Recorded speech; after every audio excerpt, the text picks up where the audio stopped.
Whether you intend it to be or not, your channel is a community. It's not an accident that YouTube gave everyone a community tab. And a lot of channels refer to their audience as a community. And if they don't refer to them as a community, they give them pet names. That's why PewDiePie calls his fans bros. That's why Phil DeFranco calls his fans beautiful bastards. If you're part of a larger company that runs a YouTube channel, you probably have a community manager. And making sure that community is an awesome place is a really important part of audience development. Even if you're just starting out, even if you only get 20 views per video, even if you get less than 20 views per video, you're going to have people that keep coming back, and if the place that you create for them is awesome, they'll stick around and more like-minded people are going to show up. Yes, making awesome content is the most important thing a channel can do, but if your community sucks, are they really gonna stick around? Developing an audience means developing a community, and if you're going to develop that community, you have a certain responsibility to it, which means that yes, you need to moderate your comments. Here's a personal anecdote. If you've been watching my videos, it's no secret that I like gaming stuff. It's just a thing that I really, really love. Somehow it got on the cutting room floor that I'm a kinda okay Mario 64 speedrunner. Not sure why that was considered irrelevant. Because I'm into gaming, I wanted to know more about esports. So I was super duper excited to see a suite of streams that were all about helping people who don't understand esports understand what's happening in esports. It was like the stream for dummies. So I tuned in right away at the start, and because I'm a nerd, yes, I did have a notepad and pencil. So yes, I literally did take notes on this. First 5 minutes of the first match that I was seeing was probably a pretty critical time in explaining the nuances of what I was watching. And I could not pay attention to any of that because the right-hand chat window for the live stream was just nothing but slurs. Eventually, a moderator did step in, but it was clear that there hadn't been moderation guidelines in place until an issue rose up. So they started carefully muting words and they started banning users who were breaking the rules. And I believe at one point they introduced a slow mode so that people couldn't just spam the chat. Probably doesn't sound wild, a lot of people do that stuff naturally, and that's kind of why I made note of it, is that those things are pretty standard and they didn't happen here, and it absolutely affected my experience. This is how this commentary made this approachable to me. It was, boy howdy, there's a lot of racism happening. Yes, the stream recovered, and yes, there was a lot of production value, but first impressions matter a lot. I'm talking about it years after the fact. Gaming culture has a toxic reputation, and that first 5 minutes entirely reinforced it. Rightly or wrongly, if you had those suspicions, they'd be confirmed for you. Depending on your channel, moderation might not be that heavy a lift, but no matter what, it's important to develop a set of techniques and practices to make sure that your community stays your community. Not all moderation is punishment. Moderation is also about building a place where your fans can interact and discuss things. Moderation is often thought about as bringing down the ban hammer on a bunch of people, and certainly in the worst cases of bad moderation, that's something that needs to be done, but it's far from the only thing. Part of enhancing those conversations is being a part of those conversations. If you've been through a YouTube creators course, you've been told to ask questions of your audience to create engagement, and people do that for an algorithmic advantage, but it's also important from a human perspective. It guides interesting discussion, it gives value to people, a reason to come back. Obviously here we care about the algorithm. The algorithm is designed to identify and maximize human satisfaction. So broadly speaking, we want to satisfy our viewers, and guiding that conversation is part of it. If somebody makes a really salient point, you can go ahead and respond to it. If it's not something that can be responded to, go ahead and give it a heart. And to clarify, if somebody disagrees with you, that doesn't mean you have to ban them. Disagreements can also be part of good conversation. If over time you get similar feedback, it might create a trend that tells you something about your content. And maybe it's something you want to fix, and maybe it's something that you don't, but it's valuable information to have either way. Also, these are your fans, and if they're taking time to comment, having you respond to those comments lets them know that they're appreciated and that their discussion is appreciated. Obviously, that's helpful from an algorithmic perspective because it does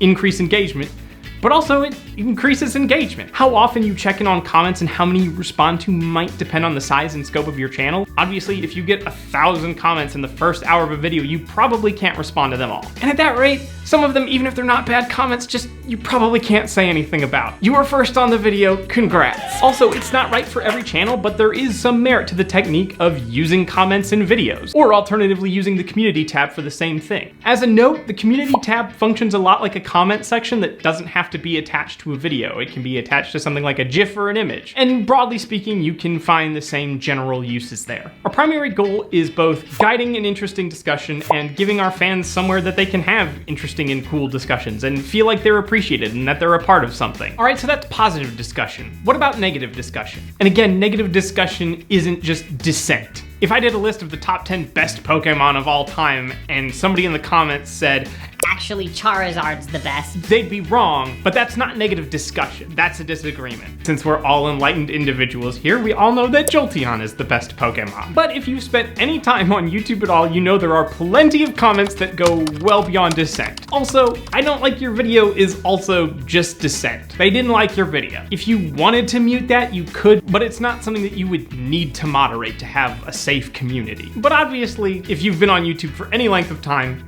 comments get much worse than "I didn't like your video." When negative comments start to creep up, a lot of people fall back on the old wisdom, don't feed the trolls. And yes, this is good advice generally, but there's a caveat here. If I'm an individual talking on the internet with another individual and they say something grotesque, I can just ignore them and show that it didn't hurt me and they'll probably go away. When you're in charge of a community, hateful comments don't just affect you, they can affect the rest of your community. If you allow people to say racist things in your comments section, you might not be bothered by that, but you might have community members that are. You make your channel a much less appealing place to be around. This is around the point that somebody will jump in and talk about free speech. And if I don't allow people to say this, then where do I draw the line? But we're not talking about a public space here. This is your channel and your community. Picture your favorite bar, and picture it's open and we're not in the middle of a hell pandemic. Imagine in the course of going to your regular bar, a new group of regular comes in and they're just super racist. And if you're there, you basically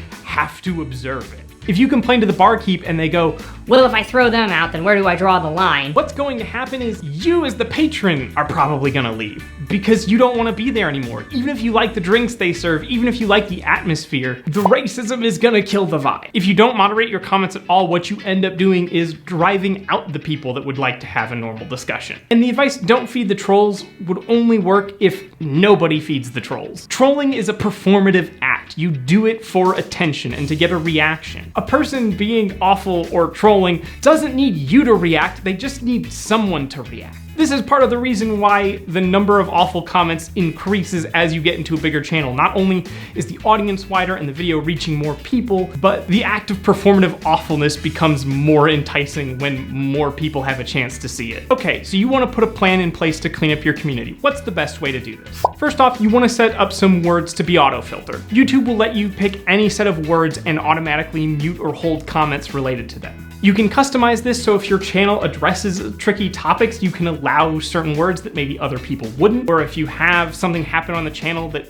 really hurts discussion, even if it's an otherwise innocuous word, you can get rid of it. Obviously, this is going to vary channel to channel, but if it's not something you would say in polite company, it's probably not something you want to be allowed on your channel. That's like a super general rule, and your definition of polite company is gonna be very different. You probably allow some swears, you don't allow slurs. So an auto system will take care of a lot of stuff for you. 99 times out of 100, you just mute them on the channel. Make it so their comments don't show up for anybody else and let that be the end of it. Again, this kind of thing is often a performance, so if you take away their stage, you take away all of their power. Some people prefer to take on a little more direct approach. They like to get combative. You see something awful in your community and you want to just dunk on it, and I get that. Again, with something performative like this, if you respond to it, you have validated it. So we better have a real good reason for doing so. To that end, there are some things that you should never do. Don't boost their platform by calling them out somewhere other than YouTube. Don't go to your Twitter and talk about a mean comment. You just make it more popular. Don't sick other people on them. Even if they're a jerk, there is a power difference between a commenter and a channel, and if you have a lot of followers and you sick people on them,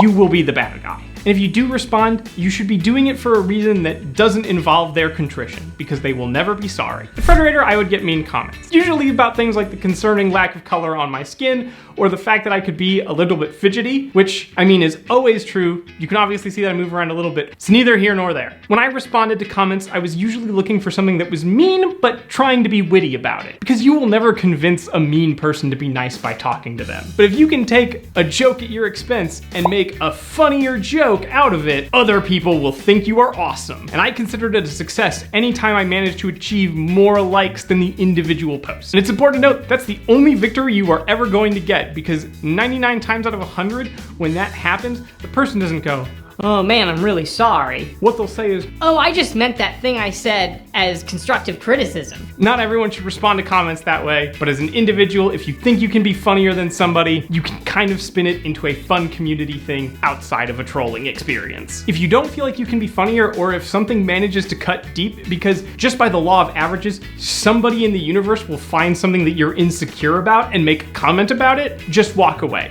You have nothing to gain, ban or mute worthy, just quietly show them the door, move on, don't think about them ever again. One last question about community moderation is there something that I can do that can prevent awful behavior? Not exactly. If you're very big, you're just going to have people in the comments misbehaving. Chances are you probably won't even be able to see all of it, which is why it's important to do what we can, because we want the community to be as friendly as possible. But with strong moderation tools in place, you can prevent a lot of it before it even shows up on your channel, and by not giving it a safe haven, you prevent people from finding some reason to flock there, and you'll keep your fans around for much longer. Thank you very much for watching. If you liked this video, be sure to let us know in the comments. If you didn't like this video, feel free to say that too. If you say something really awful and reprehensible, either you'll be auto-muted or just deliberately muted. Also, if you're new to this channel, be sure to subscribe for more audience development videos every week, and I'll see you next time.